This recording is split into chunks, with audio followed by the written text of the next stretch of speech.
In-narrativa tal-Oppożizzjoni Nazzjonalista dwar l-ekonomija hija waħda politikament konvenjenti, iżda mhijiex konkreta. Dan kien il-ħsieb tal-Ministru tal-Ekonomija, l-Intrapriża u l-Proġetti Strateġiċi Silvio Xkembri li analizza diversi indikaturi ekonomiċi li jġibu fix-xejn l-argumenti tal-Partit Nazzjonalista, ċoħe li tkabbir ekonomiku huwa frott tkabbir tal-popolazzjoni jew il-Fransi ta' cheap labor. F'artiklu ta' opinjoni fuq The Sunday Times of Malta intitolat Malta's Economic Model Delivers, the Opposition Doesn't Have One, il-Ministru Xkembri wieġeb għad-domanda dwar jekk it-tkabbir ekonomiku ġiex biss mill-popolazzjoni.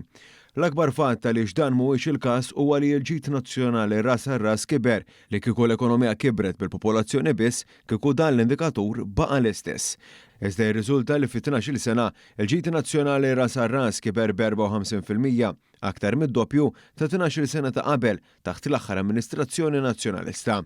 Dan bekk jikkonferma li l-ekonomija qed tikber b'rata aktar maġla mill-popolazzjoni.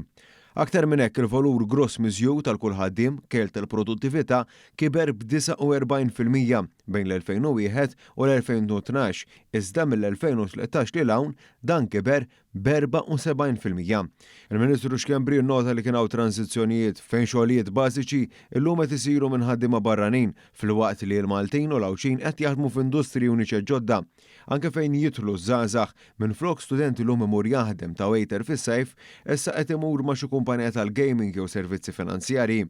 Fil-fatt f'artiklu fil-faċċata ta' The Malta Independent on Sunday, il-kap eżekuttiv ta' Gaming Malta spjega fid-dettall il-pjan biex pajjiżna isir id-dar naturali ta' kumpanija tal-e-sports u tal-lob diġitali, settur li jiġġenera fost l-aktar impjiegi mħallsa u b'kondizzjonijiet tajba fid-dinja.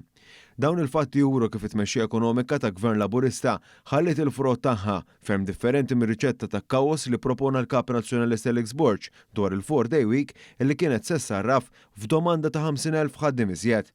Dan fil-waqt li l-istess oppożizzjoni ta' sikwit targumenta li trid tneħħi l-ħaddiema barranin li jgħixu fostna.